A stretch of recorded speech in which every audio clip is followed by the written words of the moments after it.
You're watching the news on Bahrain television. A very good evening. His Majesty King Hamad bin Isa Al Khalifa met today at Skir Palace His Royal Highness the Prime Minister Prince Khalifa bin Salman Al Khalifa and His Royal Highness the Crown Prince, Deputy Supreme Commander and First Deputy Premier Prince Salman bin Hamad Al Khalifa. His Majesty the King returned to the kingdom after successful official visits to Saudi Arabia, in which he met with the custodian of the two holy mosques, King Salman bin Abdul Aziz Al Saud, to the UAE as he met the Crown Prince of Abu Dhabi and Deputy Supreme Commander of the UAE Armed Forces, His Highness Sheikh Mohammed bin Zayed Al Nahyan, in addition to His Majesty's visit to the Swiss Confederation and the United Kingdom. His Majesty the King expressed pride in the fruitful results of the visits, which reflect the kingdom's consolidated relations with different countries.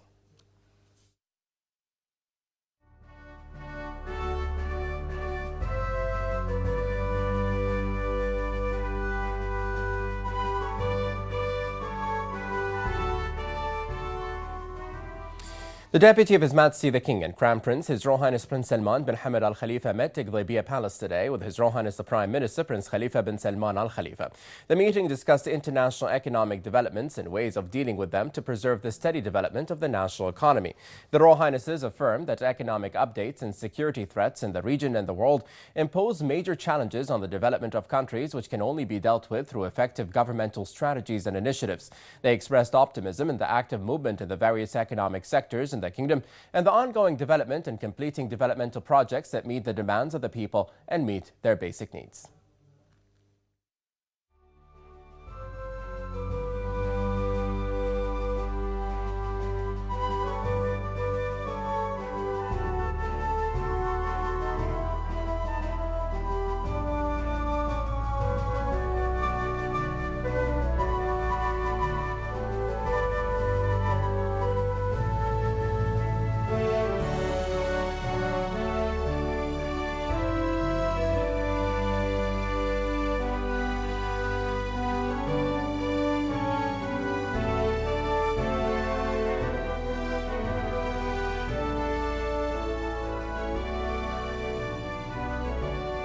His Royal Highness the Prime Minister Prince Khalifa bin Salman Al Khalifa received at Ghlabia Palace today the Speaker of the Shura Council, Ali Saleh, several members of the Legislative Authority and senior state officials in the presence of the former Representatives Council Speaker Khalifa Al-Bahrani.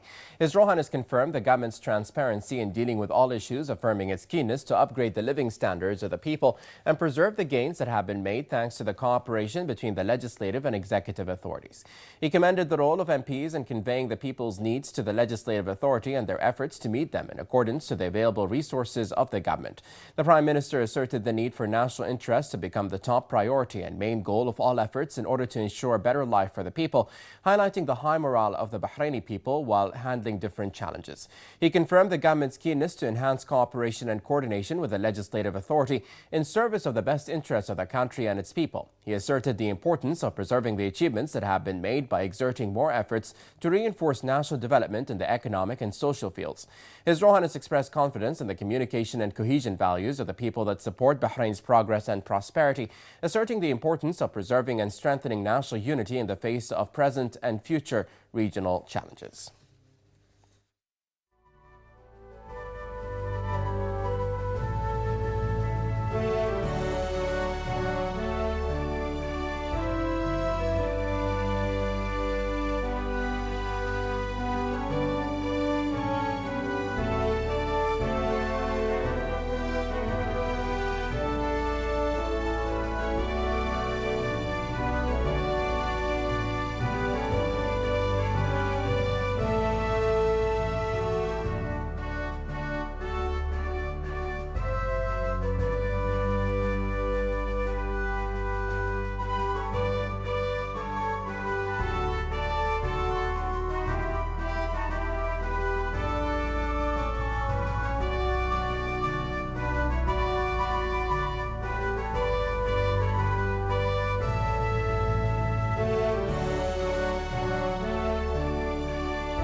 His Royal Highness Prime Minister Prince Khalifa bin Salman Al Khalifa chaired today the cabinet meeting at Bulletins Palace, and His Royal Highness praised the positive outcomes of His Majesty King Hamad bin Isa Al Khalifa's meetings in Saudi Arabia with the custodian of the two holy mosques, King Salman bin Abdul Aziz Al Saud, in which it confirms the deep bilateral historic relations and cooperation. His Royal Highness hailed the role of retirees and their contributions to the progress of the kingdom and affirmed that their rights and gains provided to them by the government are maintained and guaranteed.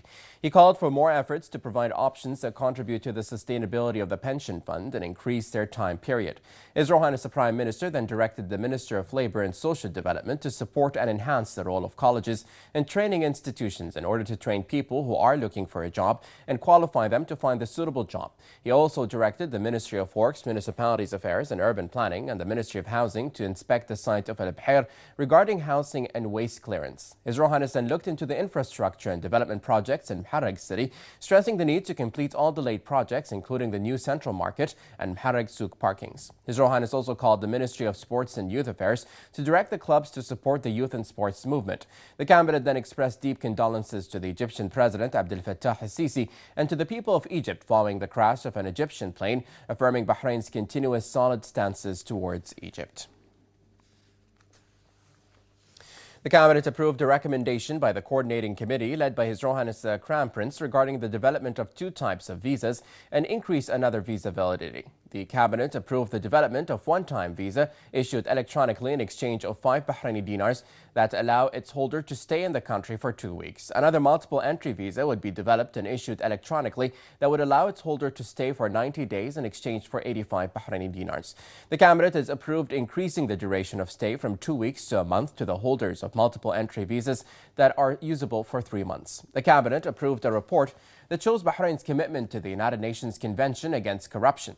The Cabinet referred a memorandum by the Energy Minister to the Ministerial Committee for Financial Affairs and Spending Restraint regarding the new gas processing at the Bahrain National Gas Expansion Company. The Cabinet referred a memorandum by the Ministers of Transport and Communications to the Ministerial Committee for Legal Affairs regarding the registration of foreign ships owned by non-Bahraini companies. The Cabinet approved the Minister of Works, Municipalities Affairs and Urban Planning owning 62 properties, 57 of them for roads and 5 for municipalities affairs, worth 6.5 million Bahraini dinars. The Cabinet then discussed a number of proposals by the Representative Council. Celebrating the 200th anniversary of relations between the Kingdom of Bahrain and the United Kingdom, the Bahrain National Museum held the Spitfire, the museum exhibition under the patronage of the personal representative of His Majesty the King and Chairman of the Supreme Council for the Environment, His Highness Sheikh Abdullah bin Hamad Al Khalifa, in the presence of the Bahrain Authority for Culture and Antiquities President Sheikh May bint Mohammed Al Khalifa. More with Paul Fraser. The Kingdom of Bahrain and the United Kingdom of Great Britain and Northern Ireland celebrate 200 years of partnership this year.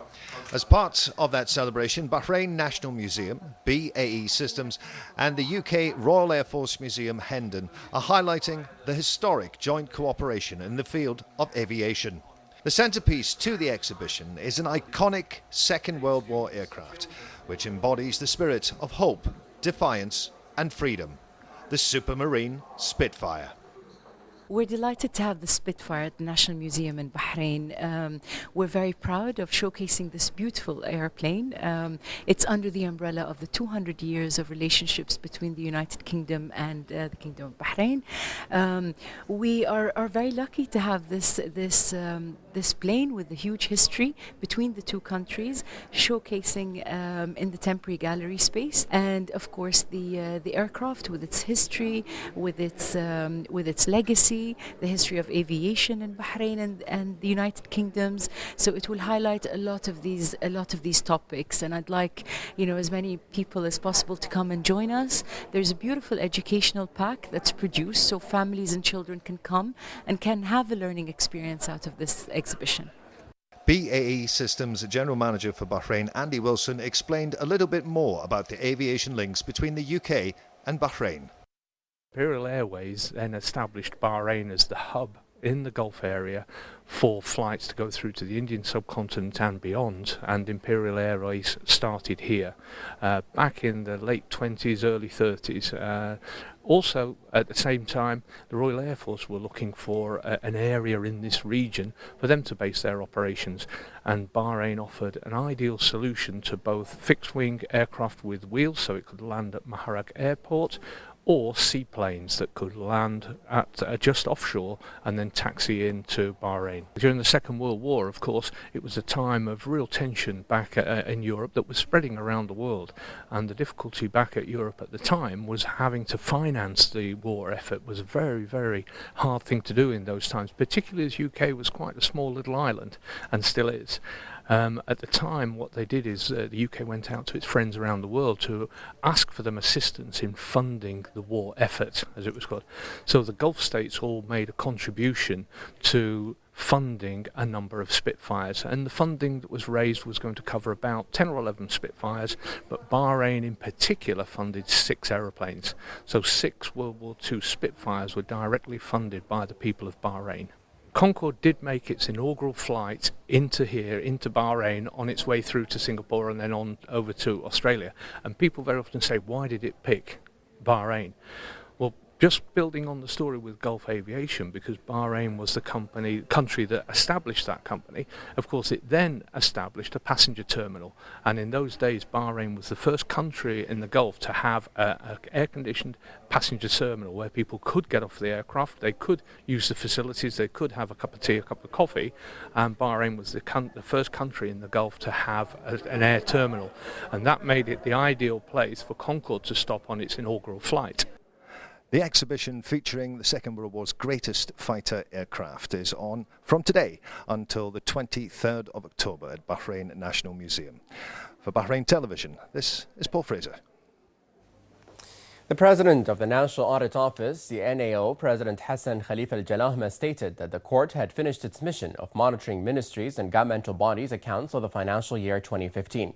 He also added that the court had audited the Future Generations Reserve Fund of 2015 and sent a number of recommendations to the Minister of Finance in this regard. NAO's president said that the mechanism of auditing that accounts correspond with the standards of the International Organization of the Supreme Audit Institutions, adding that the court is focused on preparing its annual audit report in order to submit it to His Majesty the King, the Cabinet and the Representative Council in October. The second Gulf Strategic Conference concluded today after it hosted an elite of prominent figures, analysts, researchers and specialists in international and Middle Eastern studies, along with renowned think tanks from all over the world to discuss global geopolitical changes. The conference was held under the patronage of Deputy Premier Sheikh Mohammed bin Mubarak Al Khalifa and was opened yesterday by Foreign Minister Sheikh Khalid bin Ahmed bin Mohammed Al Khalifa, who thanked the Bahrain Center for Strategic International and Energy Studies, Dirasat, for organizing the event. The Foreign Minister expressed appreciation for the interests and the interaction of Dirasat Center with issues on the regional and international arenas and providing integrated visions and scientific theses to deal with different challenges serving the security and stability of the region. The event, held under the title Geopolitical Transformations in the Global Sphere, saw discussions regarding international relations, regional repercussions of geopolitical transformations, in addition to the role of advanced technologies in the proliferation of terrorism and extremism, as well as the role of non-state actors in national regional security.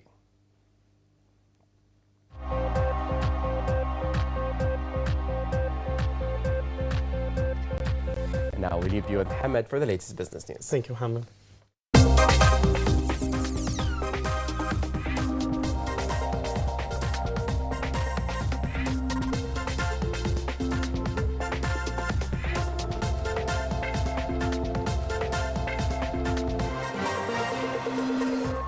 Very good evening. You're watching the business news on Bahrain Television.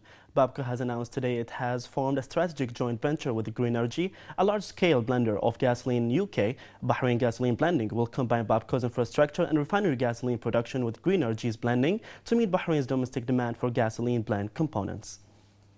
The Bahrain Oil Share Index closed at 1,099.86 points, falling 2.32 below last closing. The fall was in the commercial banks, investment, hotels and tourism sectors, and investors traded mainly in the commercial banks with 50% of total shares. 52 transactions included 1,282,261 shares, worth 315,820 BD.